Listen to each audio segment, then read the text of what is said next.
Okay, last tenet is professional development. I know I've said a few things on my soapbox, but honestly, this really is my soapbox. Like, this is something that I just can't say enough about. And a lot of times, because interpreters will only attend workshops and conferences and say, I'm just here for the CEUs, which are the continuing education units. Whenever you become an interpreter, you are required to attend a certain amount of professional development in order to maintain your certification. You don't have to keep retesting, you just have to make sure that you're attending enough workshops or conferences to, or even college classes or other things to maintain your certification. If you're just going to workshops and to conferences because you just want to get the CEUs, you shouldn't be an interpreter anymore. That's just my personal opinion. I say get out of the profession. If you're just doing that for any job that you're in, if you're just doing it because you have to do it anymore, get out. You shouldn't be here anymore, okay? Because you should be wanting to increase your knowledge. You should be wanting to increase your capabilities and your skills as an interpreter. The tenet reads, interpreters engage in professional development. Again, very vague, right? And it's important that you're maintaining your knowledge in both, again, English and in sign language, and just in culture in general. You should always be increasing your knowledge. 7.1 says, increase knowledge and strengthen skills through activities such as pursuing higher education. Anytime you take college classes, I don't care if it's basket weaving, you can get CEUs for that. The CEU maintenance cycle, the way it works is that you do have to have a certain number of CEUs that are specifically in interpreting, or if you're doing the state certification, that are specifically in ethics. However, outside of that, the rest of your CEUs can be made up with anything, any kind of workshop or anything that you apply for the CEUs for. You can get that, especially with college credit. Any kind of class that you take can count towards your CEUs. Also attending workshops and conferences. Usually it's good to check if you are wanting to make sure that you are getting CEUs. There's nothing wrong in wanting to get the CEUs, but it shouldn't be the only reason you're there. Anyway, you should make sure ahead of time that there are, it either says RID or BEI CEUs being offered. RID being the Registry of Interpreters for the Deaf, and BEI being the Board of Evaluation of Interpreters, which would be our state organization that maintains interpreter records. If you go to a workshop that is only BEI CEUs, then you can only get state CEUs for that. Sometimes you can still apply after the fact for the RID ones, but you can only be sure that you're getting the state CEUs. However, if you go to an RID approved event, you will not only get the national CEUs, but national CEUs will also translate over into state CEUs.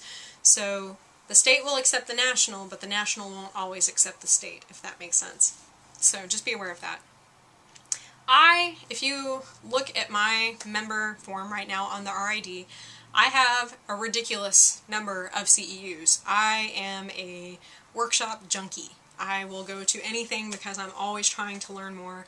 I attend college classes that I don't have to take just because I think it's fun to learn about other things, because I guarantee you anything you learn about, you will interpret about someday, at some point. You may think it's completely off the wall, but I guarantee you there's a deaf person who finds it interesting as well, and you're going to end up interpreting about it at some point. So it's really good to already have that vocabulary and awareness of that subject matter prior to being in the interpreting situation. You can seek mentoring and supervision opportunities, participate in community events, and engage in independent studies.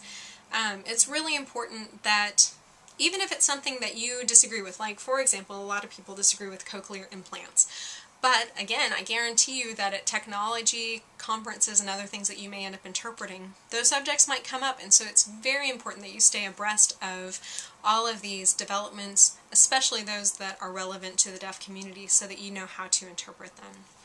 7.2 says keep abreast of laws, policies, rules, and regulations that affect the profession. So it's important for you to know what is the ADA, or the Americans with Disabilities Act. What is Rehabilitation Act 504, or what are these different laws that apply to us, IDEA, IDEA. All of these laws, and that's just a few to to just name a few, that apply to us as interpreters and to the deaf community, because again, you're going to need to know what laws, first of all, supersede this Code of Professional Conduct. You're going to need to know what applies to specific situations, such as HIPAA, H-I-P-P-A, applies to the confidentiality and terms of medical interpreting or pharmacy or other types of things like that, whereas FERPA, F-E-R-P-A, applies to educational settings. We're going to get more into these laws as we go through the class, but you need to keep that in the back of your mind. So you always need to stay abreast of changes, such as within recent years. I mentioned in a previous video that you have to have a court certification in order to interpret within courts or anything that's admissible to court.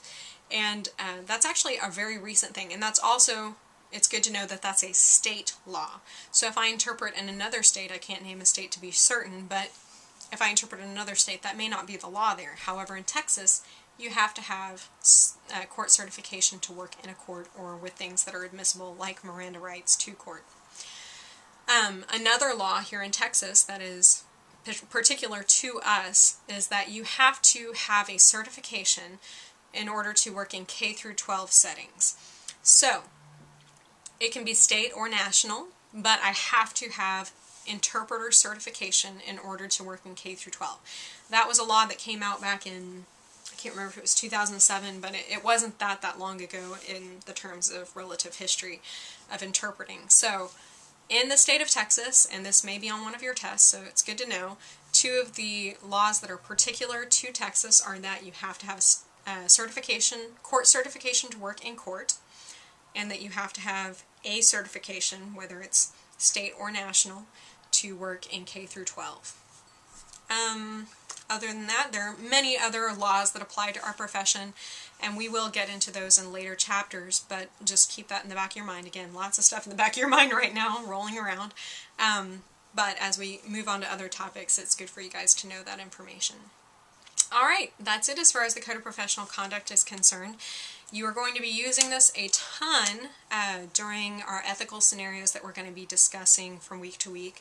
And so really study over these tenets and their illustrative behaviors to have an idea of how they apply to specific interpreting situations. Okay, that's it. Thanks.